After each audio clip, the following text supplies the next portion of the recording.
জয় শ্রীহরি শ্রী বিষ্ণু নারায়ণ। সকলকে অনেক অনেক শুভেচ্ছা। আজকে বিষয় হচ্ছে ভোজন নিয়ে কিছু কথা আমি বলবো আপনাদেরকে। আপনারা উম, শুনুন, আশা করছি আপনারা উপকৃত হবেন। এই ভোজনের ব্যাপারগুলো শুনলে আপনাদের উপকারে লাগবে। কিরকম? খাওয়া তো তো খাওয়ার জন্যই তো সব, তাই না? আমাদের এই যে এত রোজগার করা, আমরা যদি একটু ভালোভাবে না খেতেই পেলাম, তাহলে আমাদের আর জীবনের কি রইলো? দেখুন, তাই বলে শুধু যে গোগ্রাসে গিললেই হয় তা কিন্তু নয়। খাওয়ার জিনিস ঈশ্বরের দান। ঈশ্বরের দান মনে করে খাবার গ্রহণ করারও কিন্তু আদব কায়দা আছে। যে যে জিনিসটাই খাক, সেই খাবারটা খুব তৃপ্তি সহকারে খেতে হয়, খুব মনোযোগ সহকারে খেতে হয়, ভালোবেসে খেতে হয়। দেখুন, অনেকে আছে কি করে এই সংসারের মধ্যে, খাওয়া দাওয়ার বেশ ছেলে মেয়েরা রাগারাগি করে। এক আধ দিন হয়তো একটু খাবার দাবার রান্না বান্না খারাপ হয়েছে, সেই নিয়ে রাগারাগি করে রাগ টাগ করে উঠে চলে যায়, উঠে গিয়ে বাইরে গিয়ে খেয়ে চলে আসে। এটা করা কিন্তু ঠিক নয়, একটু মানিয়ে নিতে হয়।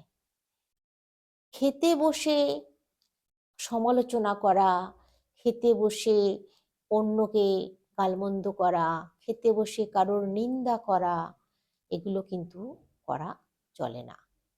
খাবার খেতে হয়, যখন খাবার খেতে বসতে হয়, মেঝেতে বসেই হোক আর টেবিল চেয়ারেই হোক, খাবারটা প্রথমে খাবার আগেই একটু কপালে ঠেকিয়ে নিয়ে খাওয়া শুরু করতে হয়।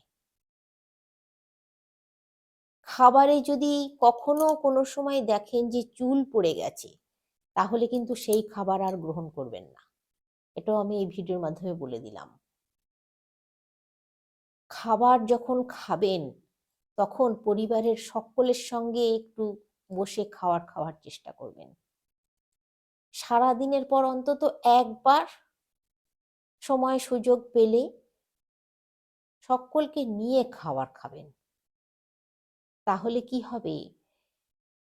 পারিবারিক যে আমাদের এই বন্ধনটা ঠিক থাকবে, আমাদের সম্পর্কটা থাকবে, আমাদের মধ্যে বিবাদ ঝগড়া অশান্তি এগুলো হবে না। তাই বলি, খাওয়াটা খুব ভালোভাবে হওয়া খুব দরকার।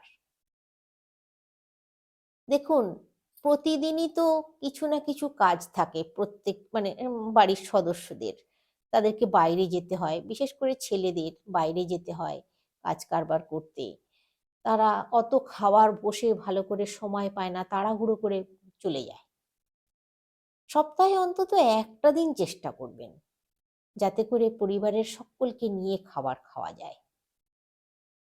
আর আমি বাড়ির মেয়েদের উদ্দেশ্যে বলবো, মেয়েরা অনেক সময় করে কি, এই খাবার খাচ্ছি খাচ্ছি করে দেরি করে অনেক। এটা করছে ওটা করছে সেটা করছে, করতে করতে অনেক দেরি করে।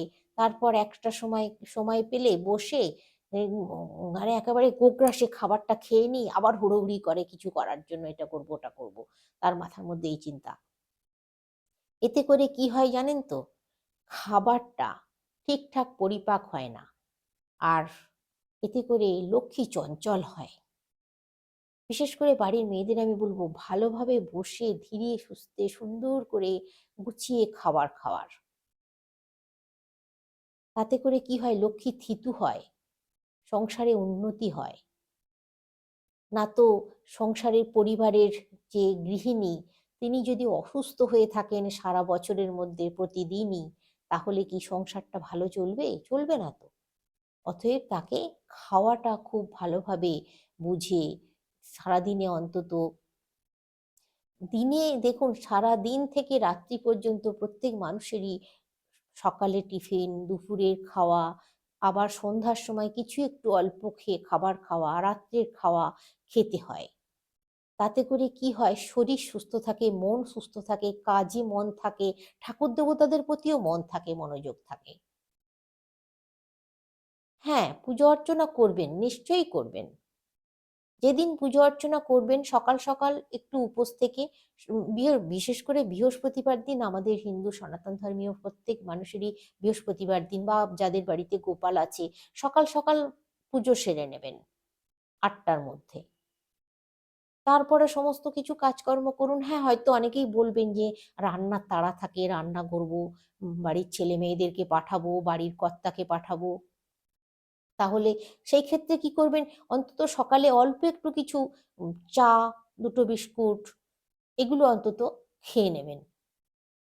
তাতে করে কিন্তু কোনো অপরাধ নেই, তাতে করে যে দেবতা ক্ষেপে যাবে তা কিন্তু নয়। ঈশ্বরে দেখবেন ভক্তি থাকবে। যত পেটের দিকে মন পড়ে থাকবে তাহলে কি ঈশ্বরে ভক্তি থাকে? থাকে না তো। যদি সকালের মধ্যে পুজো সেরে নেওয়া সম্ভব না হয়, অবশ্যই মুখে কিছু দেবেন, তারপরে পুজো সারবেন। কোনো অপরাধ নেই। হ্যাঁ, ভাত মুড়ি এগুলো খাওয়া চলবে না, এগুলো খাবেন না।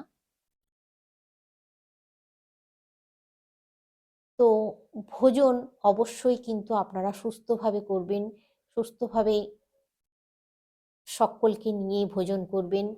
তাহলে দেখবেন শরীর মন সমস্ত কিছু সুস্থ থাকবে, আপনারাও ভালো থাকতে পারবেন। তাহলে আজকে আসছি। সকলে সুস্থ থাকবেন, ভালো থাকবেন। আশা করছি শ্রীহরি শ্রী বিষ্ণু নারায়ণ আপনাদের সকলকে সুস্থ রাখবে, ভালো রাখবে, ভালো মতিগতি দেবে, সুন্দরভাবে সংসার করতে দেবে। শ্রীহরি শ্রী বিষ্ণু নারায়ণ।